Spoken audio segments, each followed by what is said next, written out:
Добрый вечер, дорогие друзья, добрый вечер из Сиднея. С вами канал «Одной Австралии», я Александр Петров. Михал, это наш друг, это наш агент, это просто великолепный человек. Дальше мы говорим на английском, или, по крайней мере, я пытаюсь на нем говорить. И первое, что я хотел бы спросить.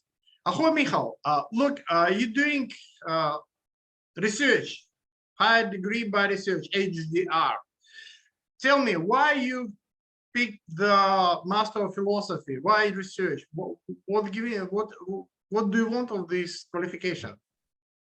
I think with the research, you might have a different career opportunities related to, let's say, academic field at university or in education field. You can also work as a researcher for the government, or you can also work in a different, because, you know, every company or every organization needs to have some research development department, you know, because all the innovations and all the technologies are actually based on the research. So that's why I just decided to, study the Master by Research to basically improve my research skills and to also understand what's the critical thinking, how to critically evaluate things, what methods I can use, and also maybe to open the gate for later on for my academic career. Beautiful. But is it hard? Because many people think that it's out of their reach. They cannot do that. And it's too hard for them to even to enter this stage, not just to develop themselves up to PhD level. But if it's hard, how many hours, roughly, how many hours you do a week, for example? Roughly? Look, Alex, to be honest, I think it's maybe hard. What I got from the supervisors, I think what's the most challenging part is some of the students, they don't know what to research on, they don't have a topic, and they didn't think things through. Mm-hmm. So I think that's the most challenging part, when you really don't know what's your topic and you're not sure what research area you're gonna do, because you can easily get lost in the information and then you can jump from one research topic to another one. And I think the best thing is to really think what you want to do research on, and then maybe have also someone who already has done the PhD or someone who has done already research and has the experience of doing that, to also give the person advice what to do and what's the best approach to do it. Also have some engineering approach to basically come up with what will be your research result or outcome, and then just kind of build up framework upon on it. So what's important, I don't know what's the requirement now for, let's say, for university to do research, but important is to submit some research proposal and have some idea what's the research you wanna do. And as soon as you have idea, simply just collect all the literature already and just build up some topics. Because when you do research and when you have already idea what topic you want to do the research on, then all the research literature based on your topic is gonna have some kind of structure, so you can get some ideas how you're gonna structure your literature review. And then also supervisors will give you also advice what kind of methods you can use based on the research gap. Mm-hmm. How many hours I spent? I think I spent around 25-30 hours a week, but also depends. I also did my master back home. I did my research thesis, so I kind of already, have a little bit of experience of writing things. Plus, also I had some advice from other people who already did PhD, what I should focus on, you know. So I had the plan, and I'm sticking to the plan. That's why I'm spending 20 to 30 hours a week. Let's say 20 to 40, 30 to 40, like that. It's not that much. I wouldn't say that you or any other person cannot do that. And I think that's a good idea for people. But look, you know that you're doing master by research. I'm not sure whether you want to jump from master by research to doctor of philosophy, so master of philosophy to doctor of philosophy, because for some people, there is no need for that. So if you have Master of Philosophy, you can actually be a lecturer in the university, because it's allowed. You have Master of Philosophy.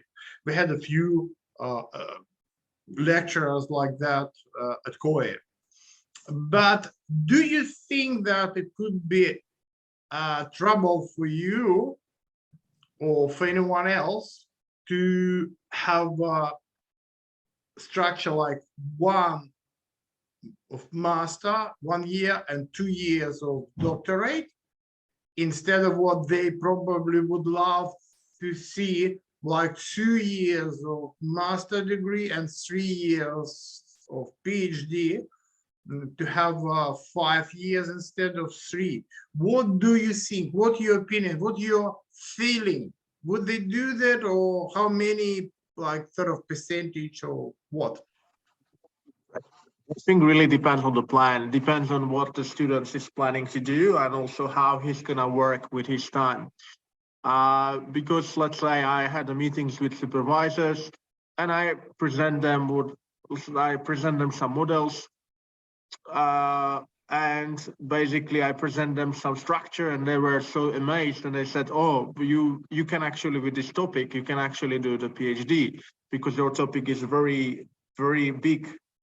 So, and I think it depends on how you progress and how you present yourself to the professors. So if you show that you're not progressing and you're not very quick and you are not meeting the deadlines, then I think they're not gonna recommend you after 1 year for PhD.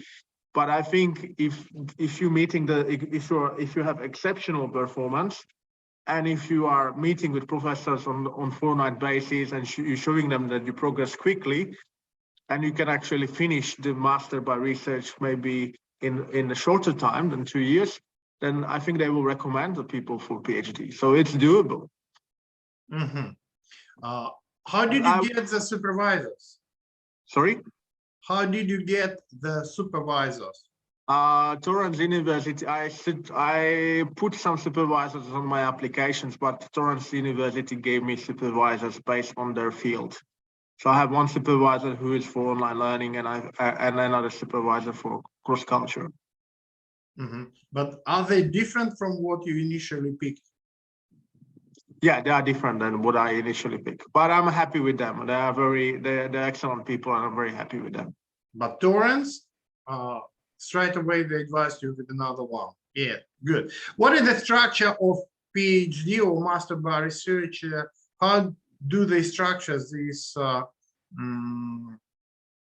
degree? Because we know how to do the coursework, we know everything about the structure, but it's like terra incognita for us in terms of master of philosophy, doctor of philosophy. What is the structure? How they do that?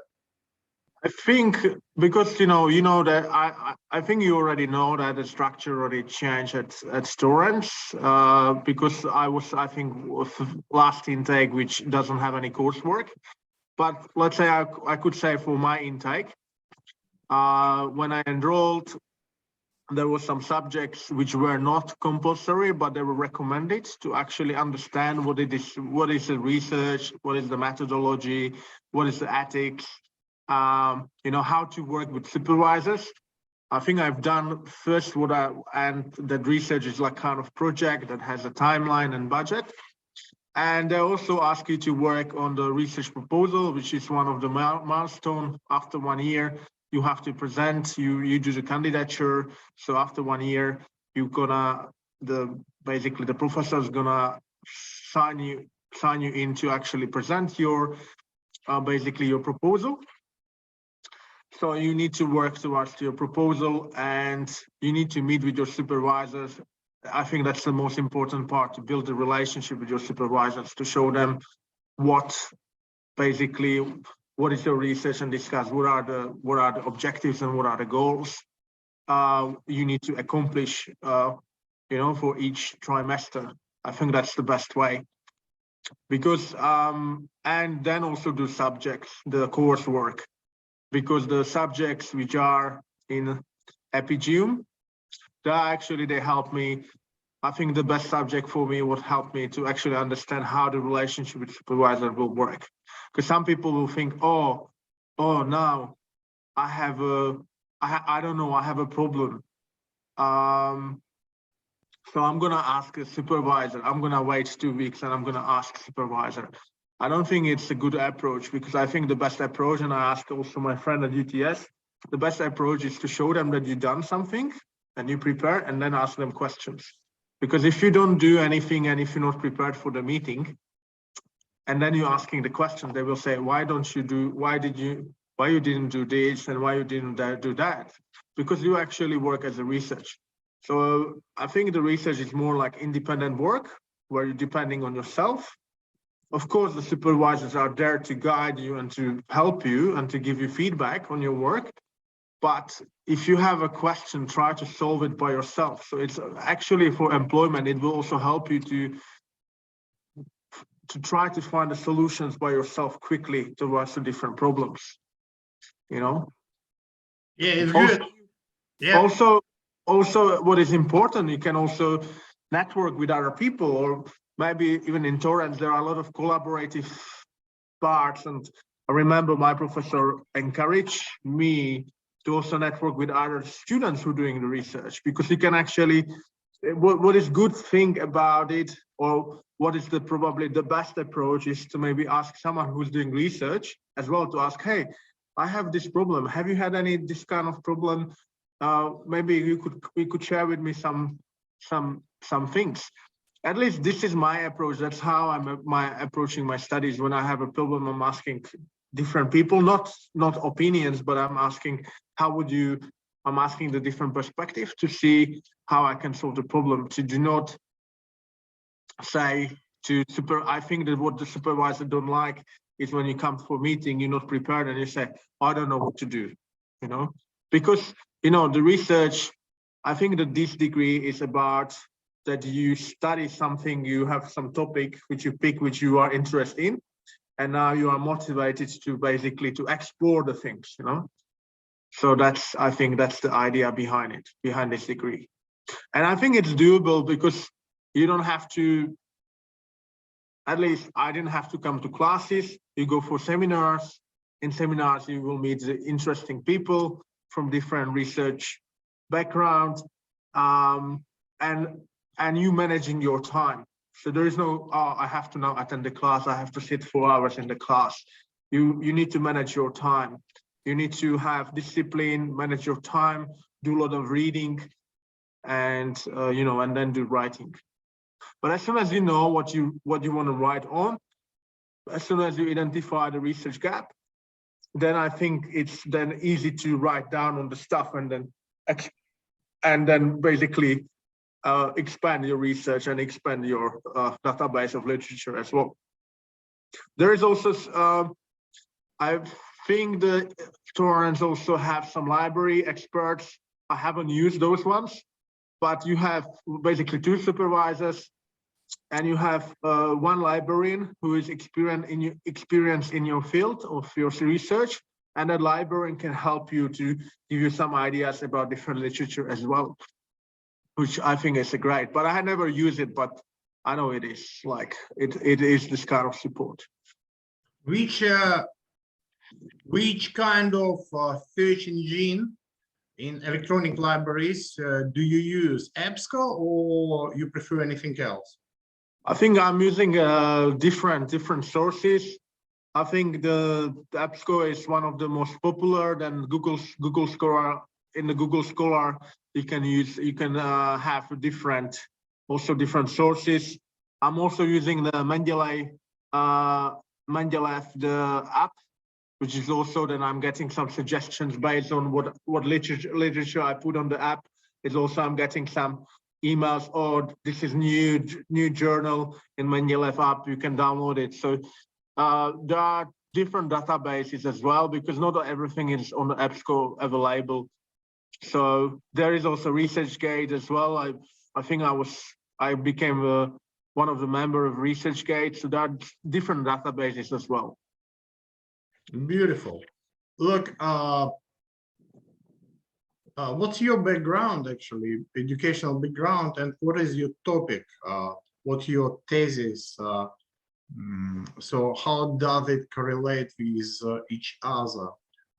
Because the main question they always ask is a correlation between your educational background or backgrounds and your thesis.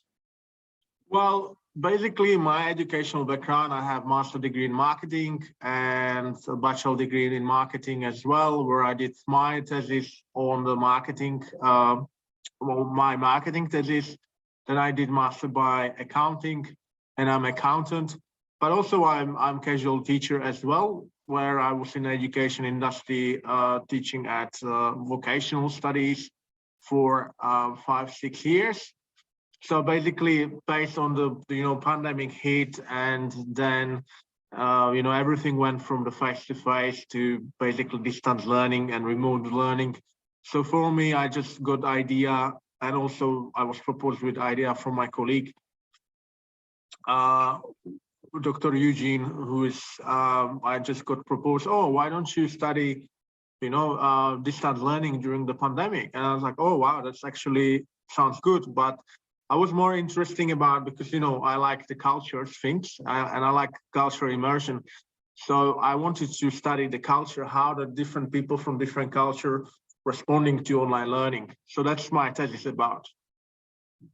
Good. And how much does it cost? It's a very important question, because people think that it's very expensive. How much do you pay per semester or per year? Just tuition fee? There are 3 payments per year, and I pay $6,500 to be not to be mistaken, $6,500 per term. So let's say it's $19,500, sort of $19,500 a year. $18,000 a year, yeah. Good. It's not that expensive.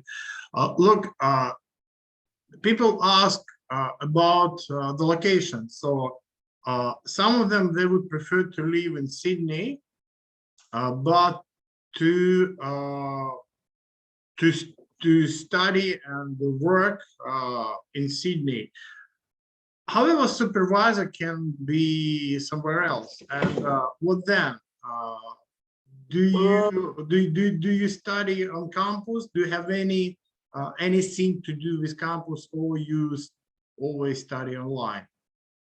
What I do, I study online. Of course, maybe some people may prefer face-to-face supervisors, but one of my supervisors is in Melbourne, and other one is in Queensland. So probably for me, it would be very hard to go to Queensland or to go to Victoria to basically to meet them and do the meetings face-to-face. I don't know. I don't have any complaints about its online meetings. It's basically very practical, very effective and efficient as well, and I have also a chance to meet the great people like my supervisors are. So I don't complain. To be honest, I could use the library, and I think when you are a researcher, you're gonna spend you might need to spend a lot of time in the library, but I haven't used the library. I'm just working from the home, and I'm using the online research, because you can find also a lot of books online in the Google Books, and in other, you can use the other sources. So basically, I'm doing it from the home or from any office I am in. Basically, it's what people initially asked. I know that probably they will ask you generally saying in person, because our people who follow your footsteps, and I see, Mihal, it's not that easy. I understand that you're the first one, and you have father and mother, you have me and Lido, so for you it's a bit different, but many other people, they actually, you have uncle Eugene, so it's not, I wouldn't say it's easy for you, but the way, and some people, they got lost, and they feel that they feel they're in trouble. And I think that your support will be very important for them. Mihal, thank you very much. I know that you have to run. And I think that we are not the last time on the screen. All right. Yeah, sure. Not a problem, Alex. Do videnia, or how you call it in Czech language? Nashledanou. I can't remember that. All right. See ya. All right. Пока, Alex. Have a good one. Пока. Хорошего дня. Хорошего дня.